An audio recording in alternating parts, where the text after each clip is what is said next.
अरे वाह चील भाई, वाह नीलो चिड़िया ने तो गर्मा गर्म पकोड़े बनाए हुए हैं। इन पकोड़ों को देखकर तो मुंह में पानी भर आया है। और फिर सर्दी के मौसम में गरम गरम पकोड़े खाने का अपना ही मजा है। अभी जाता हूँ और नीलो चिड़िया के गर्मा गर्म पकोड़ों से अपनी भूख मिटाता हूँ। इसके बाद चील उड़कर नीलो चिड़िया के पास चला जाता है। अरे रे नीलो चिड़िया, मुझे गरम गरम पकोड़ों की एक प्लेट तो दे दो जरा। तुम्हारे गर्मा गरम पकोड़े खाने का बहुत दिल कर रहा है। और हाँ नीलो चिड़िया, साथ में थोड़ी चटनी और केचप भी डाल देना, इससे पकोड़ों का मजा दुबाला हो जाएगा। अरे चील बहन, तुम्हारी बात तो ठीक है, लेकिन तुम्हें पता है कि पकोड़े की एक प्लेट कितने की मिलती है? मुझे पहले पैसे दो, फिर मैं तुम्हें पकोड़े दे दूंगी। अरे नीलो चिड़िया, अभी तो मेरे पास पैसे नहीं है, तो मुझे अभी एक प्लेट पकोड़े दे दो, मैं आकर तुम्हें पैसे दे दूंगी। अरे रे नहीं चील बहन, बात तो सीधी सी है। अगर तुम मुझे पैसे अभी के अभी दे दोगी तो मैं तुम्हें पकोड़े दे दूंगी, वरना मेरे पास इतने पकोड़े नहीं है कि मैं बगैर पैसों के दे दूं। अभी पिछली बार पकोड़ों के पैसे भी तुमने नहीं दिए और अब तुम बगैर पैसों के और पकोड़े खाने के लिए आ गई हो। आज तुम्हें बिल्कुल भी पकोड़े नहीं दूंगी। अब जाओ यहाँ से और मुझे मेरा काम करने दो। नीलो चिड़िया के मुंह से यह सब सुनकर चील को बहुत गुस्सा आ जाता है। नीलो चिड़िया, मैं तुम्हें प्यार से समझा रही हूँ, तुम मुझे पकोड़े दे रही हो कि नहीं? तुम्हारे लिए यही अच्छा होगा कि तुम मुझे जल्दी से पकोड़े दे दो, वरना तुम मुझे जानती नहीं हो। मैं चाहूँ तो तुमसे ये पकोड़े छीन कर ले भी जा सकती हूँ, लेकिन मैंने ऐसा नहीं किया। नीलो चिड़िया बेचारी चील से डरकर उसे पकोड़ों की एक प्लेट दे देती है। पकोड़े खाने के बाद चील वहाँ से चली जाती है और नीलो चिड़िया उदास बैठी होती है। तभी वहाँ पर नीलो चिड़िया का दोस्त मिट्ठू तोता आता है। अरे रे नीलो बहन, तुम इतनी उदास क्यों बैठी हो? मैं तो तुम्हारे गरम गरम पकोड़े खाने आया था, लेकिन अब तो तुम पकोड़े बना ही नहीं रही हो, क्या बात है? अरे क्या बताओ तोते भाई, इस चील ने तो मेरी नाक में दम कर रखा है। रोज मेरी दुकान पर आती है और सारे के सारे पकोड़े खा के चली जाती है और एक भी रुपया नहीं देती। मैं तो इससे तंग आ गई हूँ, तंग। मेरे सारे का सारा मुनाफा तो ये छीन कर खाकर चली जाती है। मैं अब इस चील के साथ आखिर करूँ तो क्या करूँ? नीलो बहन, ये तुम क्या कह रही हो? मैं तो इस चील को ऐसा बिल्कुल भी नहीं समझता था। मुझे लगता था कि ये चील काफी शरीफ है और हम सब जंगल वालों की काफी अच्छी दोस्त है। हाँ तोते भाई, मैं भी ऐसा ही समझती थी, लेकिन जब से मैंने पकोड़ों का कारोबार शुरू किया है, इस चील को पता नहीं क्या हो गया है। मुझे तो अब समझ ही नहीं आ रही कि मैं करूँ तो क्या करूँ। अरे नीलो चिड़िया, तुम बिल्कुल भी चिंता मत करो, मेरे पास एक बहुत ही अच्छी योजना है। तुम ऐसा करो कि एक दिन अपनी दुकान जंगल में किसी और जगह पर ले जाओ जहाँ चील ना आ सके। मैं इस जंगल के बाकी पंछियों को तुम्हारी दुकान की नई जगह के बारे में बता दूंगा और उन्हें ये भी समझा दूंगा कि चील को इस बात का बिल्कुल भी पता ना चले।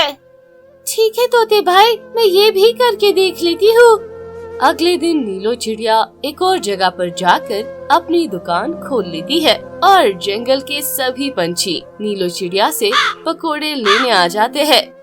उधर दूसरी तरफ चील खुशी खुशी नीलो चिड़िया के पकोड़े खाने के लिए जाती है। अरे रे, ये नीलो चिड़िया कहाँ चली गई है? और आज तो इसका सामान भी यहाँ नहीं रखा हुआ है। मुझे तो इतनी भूख लगी हुई है, मैंने तो सोचा हुआ था कि जाकर नीलो चिड़िया के पकोड़े खाऊंगा और यहाँ पर तो नीलो चिड़िया खुद ही गायब है। अरे अब क्या करूँ मैं? अरे जाकर जंगल के किसी पंछी से पूछती हूँ कि नीलो चिड़िया कहाँ चली गई है।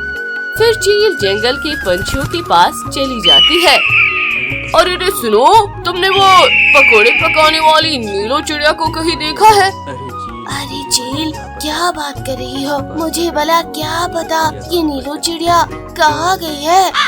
अरे लगता है अब अपना शिकार खुद ही ढूंढना पड़ेगा। और सर्दी की वजह से तो मुझे बहुत भूख भी लग रही है, बहुत ज्यादा भूख लग रही है। अब इतनी सर्दी में मैं उसे कहाँ तलाश करूँ? इस तरह कुछ दिन गुजर जाते हैं।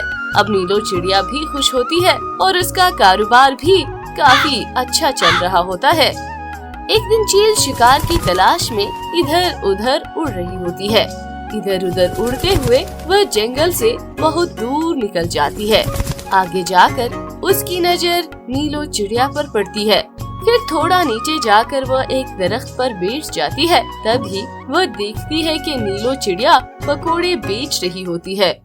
अच्छा, तो ये बात है, अब समझ में आई। नीलो चिड़िया को लगा कि मुझे पता नहीं चलेगा और इसने जंगल से यहाँ दूर आकर अपने पकोड़े बनाना शुरू कर दिए। लेकिन अब तो इसका सारा झूठ पकड़ लिया गया है। मैं अभी जाकर उसको देखती हूँ। फिर चील नीलो चिड़िया के पास चली जाती है। नीलो चिड़िया चील को देखकर काफी ज्यादा डर जाती है। अरे सुना नीलो चिड़िया, क्या हाल है तुम्हारे? देखो, मैंने तुम्हें ढूंढ ही लिया आखिर। मैं तो सोच रही थी कि आखिर ये नीलो चिड़िया कहाँ चली गई है, लेकिन आज पता चला कि तुम मुझसे छुपकर यहाँ पर बैठी हो। और ये नीलो चिड़िया, अपने हाथ के गरम गरम पकोड़े तो खिलाओ, मुझे तो बहुत ज्यादा भूख लग रही है। और हाँ, मुझसे पैसे मत मांगना, वरना तुम्हारे साथ बिल्कुल भी अच्छा नहीं होगा। नीलो चिड़िया डर के मारे सारे पकोड़े चील को दे देती है। इसी तरह चील रोजाना यहाँ पर आकर अब भी नीलो चिड़िया के सारे पकोड़े खा जाती।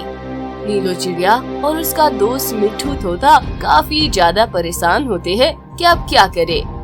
एक दिन नीलो चिड़िया अपनी दुकान पर उदास बैठी होती है। तभी वहाँ पर मिट्ठू तोता आता है और नीलो चिड़िया से कहता है, अरे नीलो बहन, आज मैं इस चील का बंदोबस्त करने के लिए यहाँ पर आया हूँ। आज मेरे पास एक बहुत ही बढ़िया उपाय है। ये देखो मैं क्या लेकर आया हूँ। इसमें जहर है। जब तुम पकोड़े बनाओ तो ये जहर उन पकोड़ों में मिला देना, और जब भूखी चील इन पकोड़ों को खाएगी तो जहर की वजह से उसका अंत हो जाएगा। मिट्ठू तोते की बात सुनकर नीलो चिड़िया बहुत ज्यादा खुश हो जाती है और बिल्कुल वैसे करती है जैसे मिट्ठू तोते ने उससे कहा। कुछ देर के बाद चील वहाँ पर आ जाती है तो नीलो चिड़िया सारे के सारे पकोड़े चील को दे देती है। ये देखकर चील खुश होकर नीलो चिड़िया से कहती है, अरे वाह भाई चिड़िया वाह, आज तो मेरे कहे बगैर ही तुमने खुद ही सारे पकोड़े मुझे दे दिए। आज तो पकोड़े खाने में काफी मजा आने वाला है। इसके बाद चील सारे के सारे पकोड़े खा जाती है। बस फिर क्या था, जैसे ही चील वापस जाने के लिए उड़ी, किरकिराकर दोबारा जमीन पर गिर पड़ी। अरे ये क्या नीलो चिड़िया, तुमने मेरे साथ क्या किया? तुमने मुझे पकोड़ों में क्या मिलाकर खिलाया है? अरे नीलो चिड़िया, मैं तुम्हें छोड़ूंगी नहीं। देखो अब मैं तुम्हारे साथ क्या करती हूँ। अरे चील, पहले तुम अपनी जान बचाओ, फिर बाद में नीलो चिड़िया के बारे में सोचना। नीलो चिड़िया ने जो भी किया बिल्कुल अच्छा किया। तुम्हारे साथ बिल्कुल ऐसा ही होना चाहिए था। फिर उसके बाद चील वहीं पर मर जाती है और उसे अपने किए की सजा मिल जाती है।